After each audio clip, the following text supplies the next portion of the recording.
Hello and welcome to this Institute for Strategic Leadership Business Forum. I'm Andrew Patterson. In our previous series, we shared with you insights from a range of CEOs dealing with the shift from business as usual to leadership in a crisis. In this new series, which we're calling Navigating New Seas, we want to examine a range of issues that now confront CEOs in this new operating paradigm, including planning in an age of uncertainty, rethinking strategies differently, practical issues such as the continuation of work from home arrangements and provisioning for mental health support, and most importantly, the mindset required to push ahead when so much around us has changed. As always, we'll be taking questions from our online audience towards the end of the forum. I'll tell you more about how to do that shortly.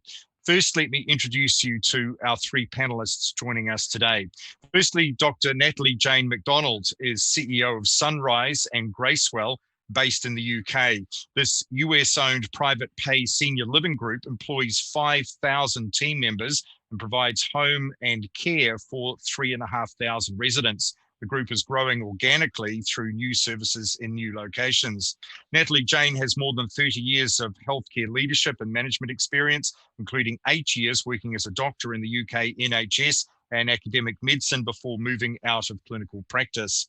Natalie-Jane also chairs Nuffield Health, the UK's largest healthcare charity, which operates 31 hospitals and over 120 fitness and wellbeing centres. Natalie-Jane, welcome to you. Stephen Langton is Managing Director at Leadership and Recruitment Consultants Russell Reynolds, based in Singapore. Stephen leads the firm's board and CEO advisory partners in Asia Pacific with more than 20 years of international experience. He's designed and delivered unique programs for the boards and CEOs of many world-leading corporations across all industries, including board and CEO succession planning, development, review, and advisory services. Stephen has held senior roles as a global partner at Deloitte, based in the UK, as well as serving as an officer and pilot for 10 years in the British and Australian militaries. Stephen, welcome. And finally, Gareth Lorigan, who of course is the founder and director of the Institute for Strategic Leadership, as well as being the founder and MD of Smart Leaders Apps. Currently, he's focused on the innovation and commercialization of My Team Pulse with a view to a global rollout. Prior to founding ISL, Gareth was previously an Associate Dean at the University of Auckland, Director of the University of Otago Advanced Business Program. He's also the Director of the Auckland MBA and the Otago MBA, and held Professor of Strategy appointments at both universities. Before embarking on his university and leadership career, Gareth's held 4 CEO leadership roles, both in London and 2 in New Zealand. Welcome to all of you, and a special thanks to you, Natalie-Jane, joining us from the UK, where of course it's almost close to midnight, so we do appreciate your time as well. Just before we begin, a quick message for our online audience. We do welcome you and encourage your questions. If you'd like to ask the panel a question, here's how you can go about doing that. You can either post your questions straight onto the YouTube chat, or alternatively head to Slido. That's www.sli.do and type in the event code 16695, which appears on your screen. You can post your questions at any time during the discussion, and we'll do our best to get to as many of the questions as we can in the final part of the forum. All right, let's get underway. Gareth, let's begin with you. What does navigating new seas mean at a time like this? I think it means we're not in business as usual anymore. We're actually, to use a sort of a sailing or a yachting metaphor, it's a bit like windsurfing on one hand, rather than captaining a ship or a frigate. It's about being very nimble, and it's about trying to see your way through the mist and through the fog. So there's a lot about strategy and reinvention at this time. And I guess this is what this series is about. It's coming out of the lockdown, it's coming out of the cutting costs, and it's starting to look at how to reconfigure businesses going forward to sort of lead the way. Indeed, and I don't doubt many CEOs would probably rather be out windsurfing at the moment, taking that metaphor in another direction. But can you share with us the latest Leaders Pulse team data? What's it telling us, and what are some of the implications that arise from that? Yeah, we've been tracking a number of team performance metrics, analytics over the last 8 weeks, and it's been really interesting how high the level of engagement has been. But really been interesting to see how high the sort of resilience and mojo's been as well, and how high the productivity has been also. I think people have been quite energized, funny enough, through this crisis. Now, what we're starting to notice is a decline in the last week or two, a decline in terms of people's perceptions of their leaders, in terms of how well their leadership vibes with their team. It sort of aligns also with a bit of a drop in the mojo, and also too the drop in engagement. And but on the other hand, interesting enough, the non-essential sector is getting a bit of a peak in productivity right now. So maybe they're going through this reinvention phase, whereas the essential sector is starting to drop off in productivity along with those other metrics. Maybe they're just getting a bit burnt out after such a long period of, going like the clappers, as it were. We've also too been polling, getting a sense of what phase do these CEOs and senior leaders perceive they're in at the moment. We asked them whether they're in a survival, adaptation, reinvention or growth phase. And interesting enough, about 65 to 70% are saying they're in the adaptation. They're adapting to the new circumstances. They're doing this reconfiguration and trying to make their boats go fast, if you like, with less resources during this time. So adaptation and reinvention is what they're all focusing on at this moment. And obviously a real reality check, perhaps setting into about, what faces them or what they're up against in the future. Just before I bring in the other two members of the panel, can you give us a sense about what we're learning about this relationship between culture, mojo, engagement, risk pilot lights, and productivity? Yeah, we've not only been pulsing the whole nation in New Zealand and Australia, but we've also been pulsing every 3 weeks a number of organisations across government and commercial sectors. And one of the things that's really been interesting is that if you want to get a sense of engagement, have a look at the mojo and resilience. And we have like these little batteries, and the ones that have got a high battery charge, who have got a high mojo, typically are very highly engaged. And on the other end of the spectrum, those that have got a battery where the cell's pretty much empty, and only one cell can actually pull down the whole team. One cell can damage the whole battery in effect. So we've noticed a very strong relationship between the mojo, the engagement, and the productivity as well. So so that has a big impact, if you like, on the meaning of leadership right now. The mojo can be low because of work-related factors, but it can also be relating to at-home factors, particularly when you're working from home, and the combination thereof. So, if your family's in a difficult position, partner's unemployed, kids are struggling with the kids and so on, it's going to affect the mojo, and that affects your engagement at work. It's not just what's happening at work. So that whole mojo factor and resilience and emotional vulnerability is such an important thing right now. Thanks, Jeff. Let's turn now to considering the global perspective on all of this. And Stephen, if I can bring you in here, you're wearing your global hat. You're based in Singapore, as I mentioned, obviously working with CEOs across the globe. What are some of the issues front in mind that they're considering? And how do you believe this relates to CEOs, obviously here in New Zealand and Australia right now, given both countries are largely isolated from the rest of the world, as much of the rest of the world is from each other right now, and probably is going to remain that way for some time? Yeah, thank you. And thank you for the opportunity of speaking here today. It's interesting that one of the first themes, before I talk about some specifics, is we've moved quite clearly from an era of understanding leadership as a business and culture model to a psychological model, and this is now in anthropology. The old rituals and traditions of leadership in different cultures have dissolved, and we are seeing a very common, whether it's South American companies, the US, Europe, Japan, China, there has become a common denominator of companies that are thriving, and they're putting away the themes that were explainable by some of their national culture in the way we're meant to lead. This is human beings needing led. So the first point I want to make is that, and then what we've seen is there's really something around 4 areas that really want to draw attention to that seems to be the most common change. A lot of things have continued. A lot of themes are, companies being well-led, continuing to be well-led in a different environment. But where we're seeing the most profound changes, and I can talk a little about each, is first of all, an inversion of the priority of stakeholders, of CEOs and organizations, for the first time where it hasn't been instructed. Secondly, a change in what's acceptable in style.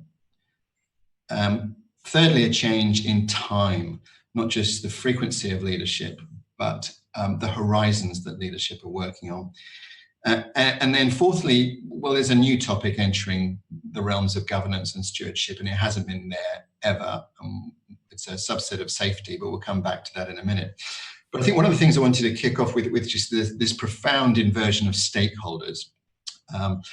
Certainly from our own experience with CEOs and boards, we're recognizing that the era that's just passed has been serving the shareholder at all cost, or you'll lose your job. Then the regulator, because they'll tell you whether you were serving the shareholder or not. And then we've got customers, suppliers, employees, society, environment, community. We've just surveyed over 200 CEOs and directors in the region and asked them this question, and it was absolutely correlated across the group. The new focus on stakeholders is explained by this: employees, then our customers, then our shareholders, then our regulators, then community and environment. Now we thought, where have we seen this before? And we'd seen it on August the 19th last year, coming out of the US, the Business Roundtable, that organization for 40 years saying the purpose of an organization is to focus on the shareholder. And now overnight, they give us a list which looks like that list. Employees and customers, and going back to the basics. It makes such sense. That list didn't get much action. And now we've got an era which has created that list, which is employees and customers and first, and shareholders, if you don't like it, will miss you. And I think that's given CEOs enormous power to do the job they wanted to do rather than the job they were expected to do. So I think I can pause there and then come on to this thing about style in a moment, but if there's any points on that. Let's just drill into that a little bit further. I see, Jamie Dimon just in the last 24 hours, JP Morgan has, made a similar statement too about, the inversion of this. What do you think is driving that, Stephen? And why are we seeing this shift? And why has this COVID-19 environment perhaps pushed that curve a little bit further? Look, I very much hope it's what we are hearing from CEOs, which it is the right thing to do. We saw this coming through in lots of companies that chose to delist in order that they could do the right thing by the purpose of their organization. And that concept's really interesting. One of the themes we found in the CEOs, and I wanted to come back to the survey, the Mojo, which I think is such an important, critical strategic pulse. We found that an average morale of CEOs at about 50% was not explainable by what was going on. What explains it is a surge of CEOs that are at the 80-90% morale because they know what they're doing now. It's clear as crystal how to lead. And then we've got another group who their boards are saying, we've been over promoting strategic managers for a long time, who are lost their 10 or 15% morale because they don't know what to do here to serve all these stakeholders. I think we're seeing common sense. We are an organization, and the only compass we need is the organization's purpose. And we've seen this with CEOs who said, I'm pretty certain we do have. I'm sure it's on the website. I'm sure on the website it says what our purpose is. I'll go and have a look. Well, I think we've let the cat out of the bag with that statement. So it's the right thing to do if your organization has a purpose, to say our employees and the people they serve have precedent over everything else. And what a lovely moment of clarity because it's clarity that's been the biggest victim in this era. And what about on that style point, the CEOs who are thriving in this environment? Because if we think about it, the spotlight on leadership has suddenly become a lot more intense, hasn't it, since the start of this pandemic? CEOs are obviously always in a leadership capacity by virtue of their position, but to me, that spotlight has become a lot more intense. So who's thriving and who's struggling in this environment?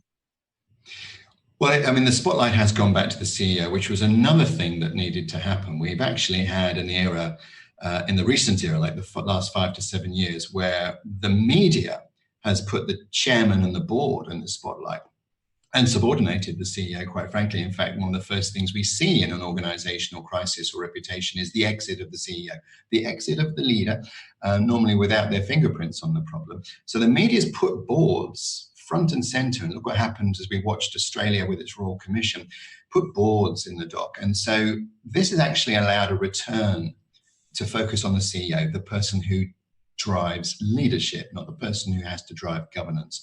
So I think that's focused there. But as we look at that, another thing has come to light, which is in the boom years, we evolved a model of leadership and indeed an era of psychological testing that said you must not be command and control. In fact, if you're command and control, your psychological profile has red colors in it. And we've succession planned and ironed out a whole generation of those that know how to command, how to lead in dire straits. And that's really coming to the surface now. So we're seeing it's how do we reinstill the concept of control, particularly where a CEO is in front of a screen, and not be squeamish about the fact that employees actually want that control in that direction. We are relearning things that we were told weren't so appropriate in the boom. Natalie-Jane, if I can bring you in here, when you think about this from your own leadership style and that of your team, what are some of the shifts that you're seeing from your perspective? Well, I think I'd recognise what Stephen says, and I think that in the heat of the crisis, where everybody's uncertain, everybody's looking at the chief executive for that clarity of direction and confidence, so that people can follow and can relax. We're through that, I think, or coming through that. Then I think it's about keeping going as people get fatigued and we're realizing this is not going to be over anytime soon. The world is really changing. But then being able to adapt that, to keep the pace and to flex the style. Not going back to what was there before, but something that is going to allow organizations in multiple dimensions to adapt, many in sectors to reimagine themselves, who they are for their people, for their customers in the longer term. And I expect one of the things that we'll see is that we'll see quite a lot of chief executives probably next year stepping back, because this is going to be an exhausting period for leaders. And it's going to require what got you to here might not be those types of leadership that get us to the next stage. So leaders are either going to have to be really flexible in adapting our style and taking our people with us to the next stage. And for some, I think it will mean stepping out. But the importance of communication and engagement with employees right down to the front line in all sorts of ways, formal and informal, has been really important up till now in terms of that engagement and leadership. And it will be as important over the next period. And one of the temptations, I think, in organizations is when the pressure gets off a little bit, it's not that it goes back to business as usual, but that intensity of engagement and communication can drop back a bit. And I think that's the wrong thing to do. I think it's got to be sustained for a long time. People in organizations are going to be as uncertain as now for months. People's incomes are dropping. People don't know if they've got jobs. When are we getting out of this? In all sorts of respects, is going to be a big challenge. So leaders, chief executives and their teams are going to have to keep up that level of intense dialogue with their people for many months to come to take them with us. Are you seeing the inversion of the pyramid that Stephen also referred to, that is becoming more topical in the UK as well too? Well, some of you will probably have seen in the media, I know there's been a huge amount of criticism in the UK and also to an extent in the States and in parts of Europe about the delays in action, the huge number of deaths happening in the care sector where now I'm in. Well, the care sector is peopled traditionally by the lowest paid employees in the workforce. And here they are. They're the heroes. They're the people in the hospitals and in the care homes who are keeping people alive. And I guess my fear is that, everybody's saying the world has completely changed, but we've been waiting for 30 years in the UK for some kind of big social care reform. I'm crossing my fingers, but I'm still not sure that we're there yet. I've seen short memories in times of great crisis. But yes, it's the most junior people, the almost the least qualified, who are carrying the biggest burden and have been here and in other countries. And it's fantastic to see, people, how proud they are of themselves and of their colleagues, and proud to be recognised and to be valued. Not in, we've invested in reward and so on for people, but it's not the financial rewards. It's the recognition of being important and being valued and really mattering in people's lives that has been hugely powerful and incredibly energising for somebody like me. And you've had that wonderful centenarian, of course, who raised that extraordinary amount of money for the NHS. He's just been knighted. So, yes, he's keeping going. Jeff, what do you say to leaders who are feeling uncomfortable in this space, that this doesn't, really fit their operating style, their mojo doesn't really fit within this, and this adaptation is proving difficult for them? What do you say to them? Well, I think that CEOs and senior leaders in that top team are really going to have to earn their pay at this particular time. It's another whole third dimension that's required. In addition to all the leadership style things we've been talking about, compassion on one hand or tight control on the other just won't cut it. You need to, for many organisations, not all, but for many, will have to reinvent their business models, as I mentioned before. So there's that whole strategic space and piece. And for many businesses, it's not just adaptation, but it's actually operating almost like a startup. A different style of strategic thinking altogether. It's reinventing yourself and reinventing your organisation. So, comfort's the enemy of growth and development. So if you're feeling uncomfortable, then you're probably in a good space, because it motivates you to think through the night, think through the weekend. How are we going to refit this boat to really operate in this new sort of foggy environment? So, look, I think it can be very motivating. And for those that have that sort of strategic, innovative, intuitive sort of approach, they're going to really love this time. And for those that don't, they need to pull around them, support to do this. It's not everyone's going to be cut out to do it. So if you don't, it doesn't mean to say that you're not the right CEO, but what you need to do is, it's a team exercise. It's not a one man or one woman band sort of thing. But it is going to require much more than just thinking about your leadership and being compassionate. There's going to be a reinvention. Thanks, Jeff. Stephen, one thing that's interested me is the commentary around this pandemic. If we think back 6 or 8 weeks ago, it was very much being characterized on the basis that, we can see through this. Come August or September, we'll be back to business as usual. This is a short-term blip. Markets were pretty, thinking, very much around a V-shaped recovery, which became, the language. But you've actually been studying and looking at the change in the curves. Where are you landing at the moment about how CEOs are viewing this recovery? I mean, it's one of the things that's highlighted by exactly how you frame the question, is that we have evolved a whole new language to talk about the pace and the volume and the intensity of effort, and which is a safer language than where we had been, and curves and pace and flattening of curves. And one of the things we do, which is we survey our own partners. So we've got about 600 partners, all serving clients. So it touches about 3,000 clients. And we track the client on their curve. And so we get to see a convergence of curves.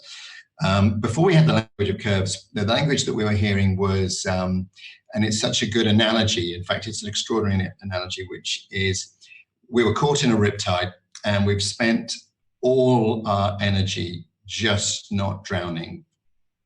And now we're coming out of it a bit and we've got the energy to tread water. And tread water is a great analogy. We're keeping effort going to sustain, but we're not really progressing anywhere. But now we're realizing we've got to learn to swim again before we step away from it and go forward.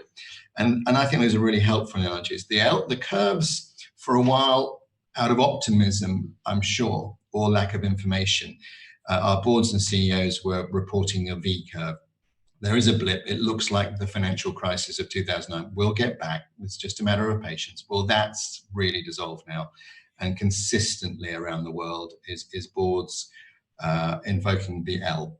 We've gone down and it's going to stay down for a good while, and it'll require us to relearn, much to Natalie's point. This is going to be a different recovery than the replay of the boom that got us to this point. And so these curves are, they're more pessimistic, but the good news is there's much more clarity around the direction we now need to take, which wasn't there.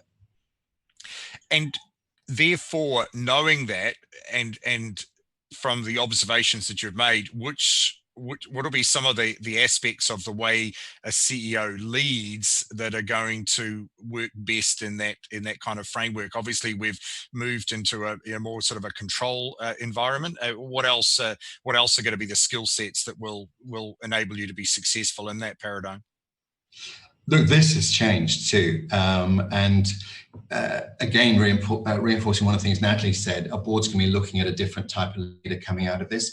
Well, certainly we haven't had a surge on our executive search for CEO services, but we have had a surge on boards wanting to review long-term succession planning, the development of internals, and looking at they are asking the question of different leadership going forward for the competencies that are wonderfully different.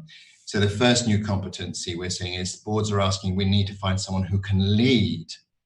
Whoa, didn't we have one of those? Yeah, it doesn't matter.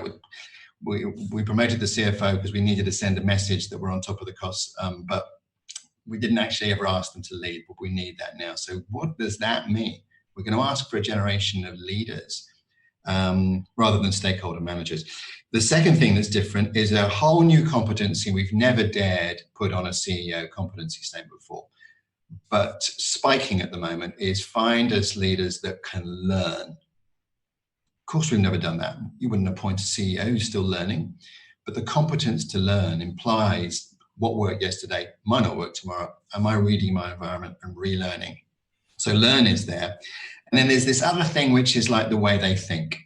The ability, again, supporting what Natalie framed, that we hear people say, I want to put the people who can play chess. Before they make a move, they can consider multiple more consequences of their move before they make that move. And it's going to see a rise. And the reason it's missing is, and those of you who are on this seminar who have an engineering background, where are you? When I started out in this industry as a junior associate, 1995, working with boards were dominated by engineers.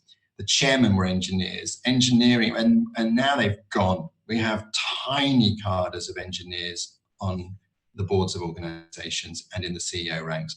But it's the engineering thinking, the cause, consequential effect that says, we need this thinking back. And that's what's being asked for. Indeed. I've often thought that engineering is going to get a renaissance back into business because of the way engineers think, that this will appeal. Yeah. Two other points, just briefly before I bring Natalie-Jane back in, is one, the issue of understudies and where that's going to become relevant for CEOs. And what about the concept, and I think you kind of alluded to this, is unlearning. Some of the stuff that you've learned before might not actually be relevant anymore in this paradigm. Yeah, well, just to very briefly do the latter there. I mean, we have to elevate the status of making mistakes and learning. We haven't allowed that at all. There's been no status in anything other than perfection. So we now need to elevate the status of learning, but making mistakes and it being okay rather than an act of performance failure. I think that is happening in companies that are coming through this. But understudying, yeah, it's a great concept. And it was triggered when we were saying to Chairman, the plan that your CEO has presented for what happens if they get sick, are you confident with that? And it would just be met with blank faces. What kind of a plan is that? I've never heard, never asked for it. We don't need succession planning. It's frightening for companies to invoke succession planning because what they mean is replacement planning. And it means all of a sudden we're in the Colosseum and people will compete for roles. So we don't want to invoke that. But the idea of understudying is such a great one. Let's inherit from the theatre, from where the person you're watching at the front of the stage has 4 or 5 other people on that stage that could step in at any stage if they had an accident. Where's that in business? So understudy is, have I got people thinking like I am thinking as the leader, that they can inherit my tasks, not just the tasks I gave them. And this doesn't come with pre-anointment. It comes with an expectation to think beyond your role. And that's really being picked up as a safe, appropriate. The military does this brilliantly because it assumes leadership is gone at each level twice a week. How do we bring it into a process and a system again now? And it's not because of people getting sick. It's because people need a break. And we've got clients, and the partners in my teams around the world. I don't know whether it's because we've lost weekends forever or whether life is a huge long weekend that we have to work 20-hour days in. But people are not taking a break. And that sustainability and exhaustion is also why we need understudies to deliberately step in. So a different emphasis. Thanks, Stephen. Natalie-Jane, do you have an understudy? I do. Somebody about 25 years ago told me, somebody very senior said, remember, nobody is indispensable. And that struck with me throughout my career. So at a time like this, it's important that people come forward and step back. You can't have a single person bearing all that load. You've got to make people take time off. We've got a thing in my executive team where we're doing this at the moment. People are taking time off. When they're off, they get no emails. Nobody sends them emails. Their emails are saved or diverted elsewhere. So they don't have that sense of when they come back after 3 days off, they're then drowning in hundreds of emails that they didn't ask for. So really simple things like that can help sustain people and their energy when they come back in. I think the other thing is it's about constant dialogue, about constant conversation. I think we're really going to get into times where, round board tables with shareholders and so on, where there's going to be a real push and pull and different mindsets. People are going to be in different places. And therefore, as leaders, you're going to have a lot of dialogue with these key stakeholders. And a bit of one of my phrases is you can have anything that you want, but you can't have everything that you want. So we can't have everything that we had in the past and reinvent our organization and go through a time of uncertainty. So I think that if you can seek, as a leader, you have to get affirmation from places. You can't always get it from your team, but you need to get that, maybe from your family and so on. You have to have people that you can speak to, that you can be really vulnerable and honest with.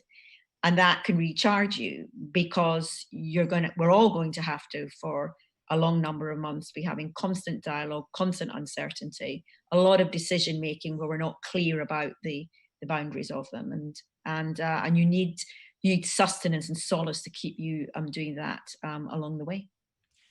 What about the mental health implications from this? I read a good piece recently that talked about there is now an epidemic within the epidemic beginning to emerge. As a medical practitioner yourself, this must have some concerns around not only obviously for self-care from senior leaders for themselves, but obviously that their team, and not only the providing the accessibility for that, but I guess taking away the stigma from those who feel they need to access those services. Natalie-Jane, your thoughts on that? I think it varies quite a lot by sector. I think that, you can put in place all the formal mechanisms, EAPs, other kinds of support and so on. But those have to be normal in your, lots of companies have EAPs that nobody ever uses. Then, they're not accessible. People don't see them as that being the case. The biggest support is by being open and transparent and talking about it. So we, at the moment, we do a weekly all company call. And on that, I talk about how we're feeling and how, I live with my family, how they're feeling, the pressure, people being in their heads all the time, the fact that people's experience of working from home in isolation is very different depending on who you are. And that's all right. The need to, that it's all right to reach out to other people, to say that you're not feeling good, to normalize.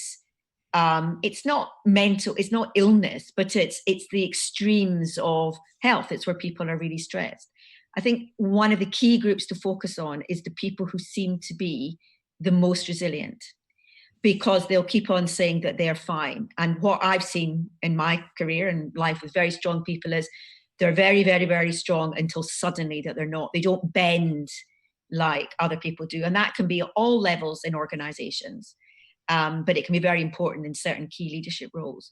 So you really have to be able to hold the mirror up to people. People don't evidence that they can't see that they're becoming less rational, and as they're under pressure, their decision making may be weaker.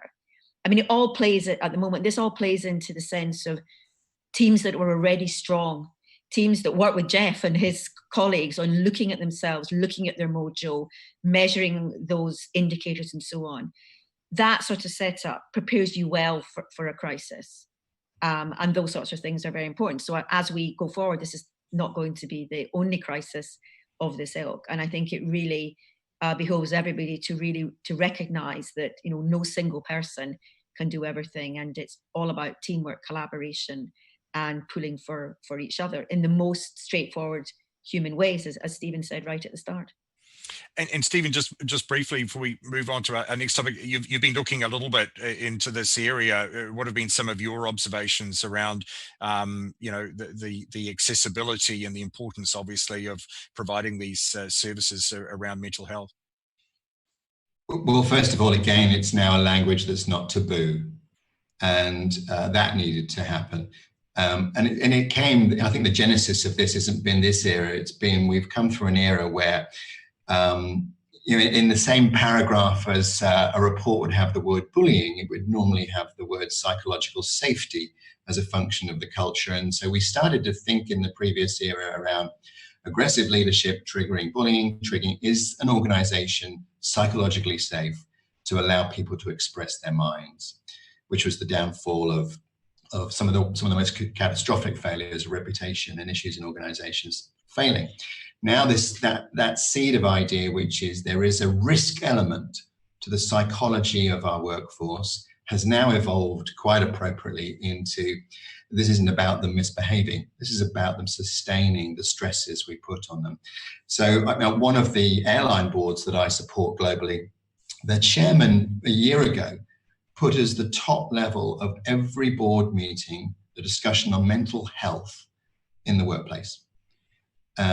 Much like at some point in the 80s and 90s, the mining companies put safety at the top of their agenda before the word strategy, before the word income. And I hope that path will stay there. The mental health of the workforce is as much a factor of risk, safety, and governance.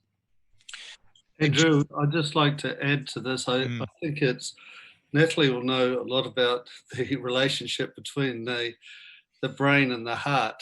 And it's not just the mental, but it's the physical as well. We have a coach who was someone living over in Australia, tall, fit, climbed mountains, youthful, 58 years of age. We had a coach forum just before Easter. He sent me some kind wishes at 5 o'clock or 6 o'clock on the Thursday, and Good Friday he had a heart attack and died in the morning. So, and he had not been handling very well or able to handle the shock, if you like, of the change in the circumstances and what might happen to his own little business and so on and so forth. So I would say that there's a lot of senior people in leadership right now, positions, who probably, will wear themselves out physically as well as emotionally. Indeed. Thanks for sharing that, Jeff. Let's conclude with before I take some questions from the audience, with just one more theme we wanted to bring into this discussion is around governance. Natalie-Jane, obviously an incredibly challenging environment for you as a private health sector CEO right now, particularly given many of your customers fall into the high risk strategy. What are the key things that your US-based directors are pushing senior management in the UK for right now, particularly around the governance space and perhaps some of the challenges of running a UK for-profit company and managing some of those expectations at the moment? I think, as everybody can see, the experience of the pandemic is different in different countries, and they respond to it with their governments in different ways. So we're split across the Atlantic, but we are different in how we're approaching it because it's different in the UK government compared to the US government centrally and federally. But I think it's important to have some key principles that guide your decisions, be very clear about what they are. So in our business, it's protect our residents, protect our people, and in so doing, protect the business, both for the short term and the longer term. And that's a mantra. We put that on every document that we're putting out. We say to people, if you're unclear about a decision, think about that. Does it protect the resident? Does it protect your colleagues? And is it going to be helpful or not for the business? And everything comes back to that. So keeping things simple, focusing on the measures and metrics that really matter, and making sure that as things become, it's been about, I mean, Jeff talked about it earlier, it's been about survival and getting on with it. It's now moving into adaptation and so on and moving on. In that, there's going to be more choices. So again, it's been really clear about crystallizing, what are the choices, and making sure that round the board table that the directors, investors, whoever it may be, that you're trying to get alignment and so on. There's a bit of a risk that there's a tension, and I've seen it in my organization and others, where you've got the one part of the brain is saying, oh yes, it's all completely different. But the other part of the brain is, well, how do we get back to where we were before? Principally in relation to the numbers and the performance and so on. And actually, that may not be the right answer. We've got to take advantage to an extent of the unprecedented situation we're in, and adapt in a positive way for the future. And therefore, in terms of governance and risk management and so on, plenty of dialogue, lots of scenario planning, and being very clear about you can have this and you can't have all of these things. So that's what I'm spending a lot of my time doing, having those conversations with colleagues around the board in the States, and making sure we've got a common picture and understanding. Thanks, Natalie-Jane. And Stephen, your thoughts around governance and perhaps some of the issues that are going to become perhaps into a sharper focus in this new operating environment? Well, it's a reflection on the competence of governance. For too long, we have assumed that governance is something that happens in the board meeting. And there's a cluster of people there who are thankfully accountable for governance. Few lets me off the hook. And they can deal with all those governance-y type things. And I think now we're moving into an area where, what does it look like where governance is a competence that an organization has? What is the frame of governance for someone who's sitting on reception somewhere, understanding their role, mitigating risk, projecting a purpose, being an ambassador for their organization, representing the community, responsibilities. So the idea of governance has to and is in the best boards, moving out of the board meetings and becoming part of the culture. And because we have really had too much pressure on boards, when there's a problem, too much pressure on the board. When there isn't a problem, not enough spotlight of praise and recognition for what a board does. And I think the extroversion of governance is a theme that's accelerating. Right, let's take some questions in this final part of the forum. And just a reminder for our online audience, if you'd like to ask a question, you can post your question to Slido. That's www.slidocast.com. sli.do, and the PIN password code, as appears on your screen, is 16695, or you can just enter your question directly into the YouTube chat. So, Natalie, which says, what are some of the things that are perhaps keeping you awake at night, which has been a popular question in these forums that we've had. Natalie-Jane, what are, you know, when you're thinking at night, and of course it is night where you are at the moment, but what are some of those upper mind thoughts that you're taking with you in the wee small hours? I think that I'm generally a good sleeper, but I've noticed that being immersed in this pandemic all the time, eating, sleeping, breathing it constantly online on the news and so on, the anxiety, the underlying anxiety of what's going to happen next, the fact that our government and some other, it's feeling our way, and so it's constantly being a couple of steps ahead. We're a private pay organisation. We're premium. People have very high expectations of us. They put a huge amount of trust in us. Our families can't see their loved ones at the moment and haven't been able to see them for weeks. So our responsibility is keeping those very old people safe and bringing them through the other side. So the thing that sort of keeps me awake is that sense of, are we on top of it? Are we doing everything that we need to do? And making sure that the pace of decision making and action and changing what we're doing, and that has been constant, that we take the time to take our people with us. We're a people business, people serving people. We rely on our frontline people to do things. Yes, we need to move quickly, but people have to understand not just what they're doing, but why it is that they're doing it. And there's a temptation, these sorts of things, as messages go down organizations, the nuances go and it stops being finesse and it's just do this, do that. And you can't do that, because it is all about risk, but managing risk, making risk management decisions at all levels. And so my two preoccupations are we on top of it? And is what we're talking about as a team, is that what's being manifest, right on the front line? And how do we know that is the case? I've heard of people recently saying that they're just not reading anything more about COVID-19. They need to sort of zone out of that. Have you got to that point yourself? Although by implication, obviously in your job, you have to maintain some working knowledge of developments. But are you choosing, or being selective around what you're reading? Yeah, definitely. Less of it. But it's important to read the things your customers are reading and read the things that your employees might be seeing and hearing. Because if you listen to that at night, then in the morning, because people have been so frightened of the virus, where people might be in their headspace, and you can anticipate then what that might mean for people when they're coming to work. So it's important to keep, but I'm consuming a lot less than I was a few weeks ago, certainly.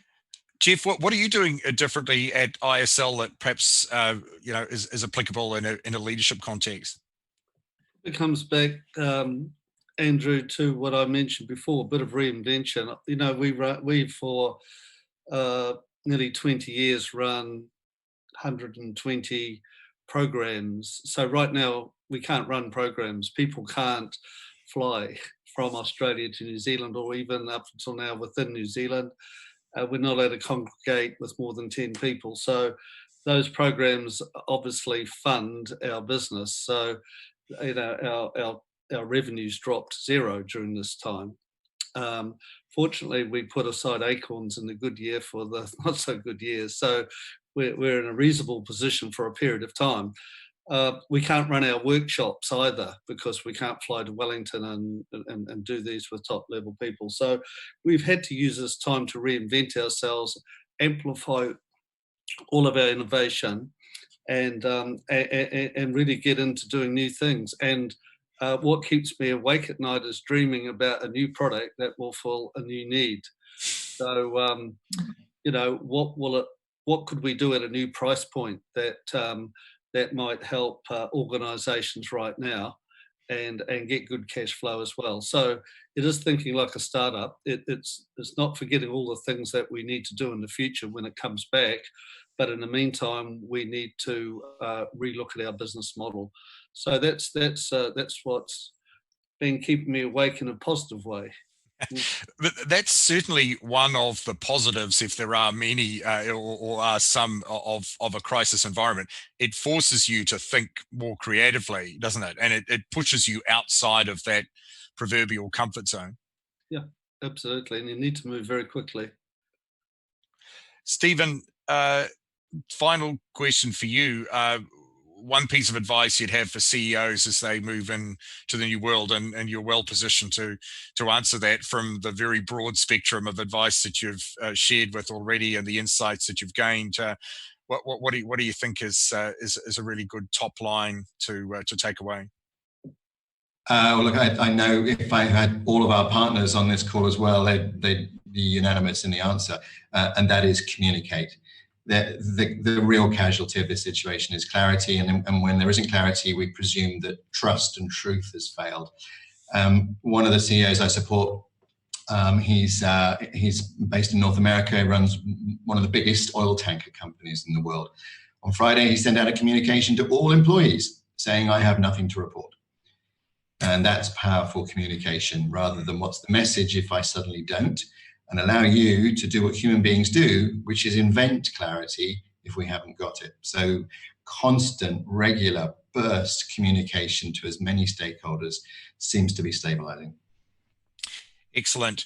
Thank you very much for joining us. That concludes this first in our new series of navigating new seas. I'd like to thank our panelists, and a special thanks to Natalie-Jane, who's been joining us from the UK, where it's now long past your bedtime, Natalie-Jane. So we'll let you go. Stephen Langton with us from Singapore, and Jeff Lorigan, of course, with us in Auckland. Thank you so much for sharing your experiences and insights today. And a special thanks to you, our online audience, too, for watching and participating. Now, this live stream will be edited into bite-sized chunks and available to view on the ISL website. That's www.leadership.ac.nz. We'll have those up for viewing in a couple of days' time. The ISL Pulse of Leaders in New Zealand and Australia can be accessed in the Leaders Forum section on the homepage. That's www.leadership.ac.nz. And if you'd like to continue the discussion or raise a question, you're welcome to do so by joining the Leader Forum. That's joining the dedicated ISL Leader Forum on LinkedIn. To do so, just search for ISL Leader Forum in the LinkedIn search bar, and make sure you select groups, and then click on the ISL Leader Forum group and request to join. We will have another forum coming up in a month's time, and I look forward to welcoming you back then for another informative half hour of insights and experience from leaders like yourself, grappling with the challenges that this new business operating environment presents. I'm Andrew Patterson for ISL.